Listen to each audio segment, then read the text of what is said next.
This is a Brooklyn-bound 2 train. The next stop is Wall Street. Stand clear of the closing doors, please. Welcome back, everyone. This is Not Your Advisor with NYU Grad on Thursday, September 26th. Today's theme is going to be corruption. I think I'm going to title it and quote Pope Francis, who said, "Corruption is paid by the poor." So let's get right into this. First and foremost, for everyone that is in Florida or in the path of Hurricane Helene, please be safe. It already is a Category 3, and there's already massive flooding in Florida and the Gulf Coast. It seems that landfall will be 8 p.m. Eastern Time, so please be careful. Taking a quick look at the ES, which is the S&P futures, what basically you will notice is after the FOMC Fed rate cut of 50 basis points and that rally on Thursday of last week, we have gone nowhere since that rally. We've just gone sideways, and basically this week on low volume as we sleep in the futures market, prices are either saved from falling or rise.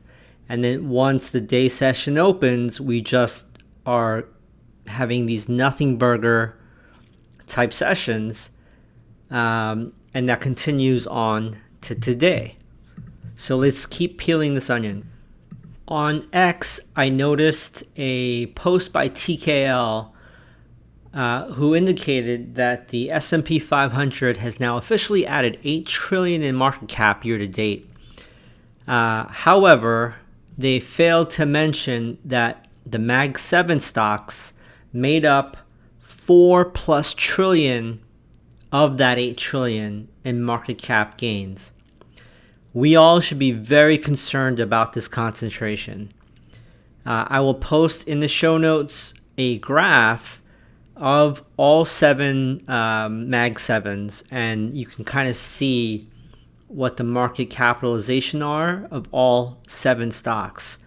Other things that popped out at me in the news today that I wanted to make sure you are aware.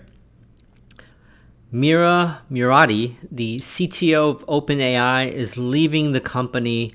She penned an open letter on social media, basically saying this moment feels right to step down. I have to wonder if Tim Cook and Apple are regretting betting their future of Apple Intelligence on OpenAI. More corruption news. SMCI is being investigated by the Justice Department, according to a Barron's report. So we'll see what happens here. SMCI was down quite a bit today. In the morning pre-market, it was down quite a bit, like over 17%. It closed the day down 12%. So we'll see what happens moving forward here. And continuing on with corruption, if you have not seen the news, I've been reporting on what might be happening here in New York. But our mayor, Eric Adams, is now the first sitting New York City mayor indicted in a federal probe by the Southern District of New York. I'll give you the short version of this. Basically, it alleges, because he's not been convicted or found guilty, it alleges that he basically took money from overseas as campaign distributions or donations, and using straw donation schemes where you anonymize small nominal donations, he then potentially applied to have 8-to-1 government-funded matching of dollars for those donations, totaling $10 million from taxpayer funds that matched those overseas donations. What he used that money allegedly for was to run his 2021 election campaign. That can be anywhere from paying people to be on the payroll, advertising money on television and on digital media, and who knows what else. This is all the allegations. This is why he's being indicted. He's innocent until proven guilty. But that is what's going on with New York City and our government. So I have a poll. Is the NYC Mayor Eric Adams going through this because A, he simply got caught for doing illegal things, B, speaking against the migrant influx, C, he's being squeezed to land a bigger fish, or D, all of the above? Let me know what your thoughts are. But continuing on the corruption theme and this whole Gotham theme and Batman, this Southern District Attorney, Damian Williams, he's not joking around. He took down Sam Bankman-Fried. He also is pursuing Menendez and now the mayor of New York. So I wonder if he's the true Harvey Dent of this story. And totally related, I found a 2022 photo of the Joker himself, whose alter ego is P. Diddy.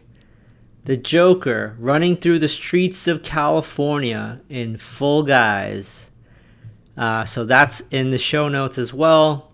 I'll post the video of Mr. Williams, the Southern District Attorney, and his presentation. He even has like a science fair type billboard going through all of this, as well as Mayor Eric Adams' statement that basically preceded the Fed indictment release.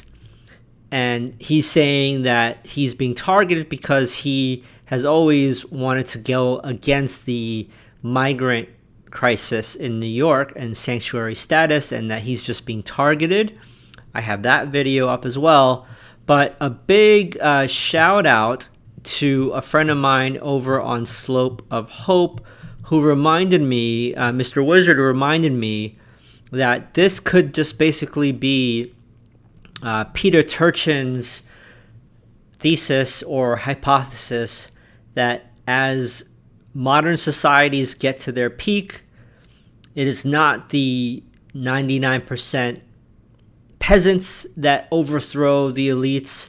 It's the elites eating each other because there's just no longer enough seats at the table for all of these elites, and they're just scrapping and scraping and crawling and trying to beat each other to stay at the elite table. So I thought that was interesting, and I'll post Peter Turchin's video talking about this hypothesis. So I digressed again. Let's get into today's numbers, shall we? So taking a quick look at the day, I'm going to post in the show notes for premium members a chart of NVIDIA and how overnight prices rally and during the day prices sell off. This is how the sell side gets out of stock and distributes. So we'll see if this pattern continues into Friday and next week. But taking a quick look at breadth, we had 1,356 new highs, which is bullish, versus only 185 new lows. The NASDAQ had 169 highs versus 59 lows. 66% of stocks were advancing versus 30% declining. 29% of stocks were below their respective 50-day. 32% of stocks were below their respective 200-day. What stuck out to me, gold and silver are unstoppable right now. They're up again. They had a small, brief pullback breather yesterday, but we're up again today. So let's take a look at what was strong across the S&P 500. You had JBL up 11.6% Estee Lauder Companies up 10%. ALB, Albemarle Corp. I've never even heard of this company, but they're in the S&P 500 up 9.9%. United Airlines up 8.7%. Wynn Resorts up 8.2%. Las Vegas Sands up 7.99%. Freeport McMoRan up 7.4%. Western Digital up 6.7%. Delta up 6.28%. Applied Materials 6.23%. First Solar 5.7%. Accenture up 5.5%.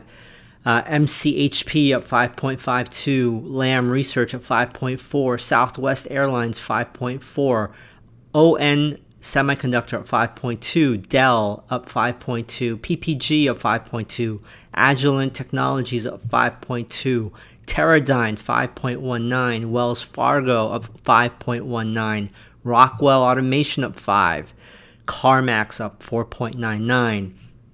Across the NASDAQ 100, you had Micron up 14%, PDD Holdings up 13.3%, Applied Materials 6.2%, Illumina up 5.06%, ASML Holdings 4.27%, PayPal 3.7%, CDW 3.5%. Moving on to what was weak across the S&P. As you know, Supermicro SMCI down 12.1%. Diamondback Energy, ticker symbol FANG, no relation to FANG stocks, down 6.46%. Targa Resources down 5.94%. Devon Energy down 4.8%. Halliburton down 3.6%. In the NASDAQ, you had Diamondback Energy down 6. I already said Diamondback. Diamondback Energy and SMCI is both in the NASDAQ and the S&P. Baker Hughes Company down 3.55%. Constellation Energy down 2.32%. Old Dominion Freight down 2.07%. MongoDB down 2%. Free members continue to watch the macro. What I mean by that are the Mag 7, NVIDIA especially, the semiconductors index, and economic data. I will see you all after the Friday session. Premium members, please stay on. I have probably 15-20 minutes of content to cover with you today. That's my train. Stand clear of the closing doors, please.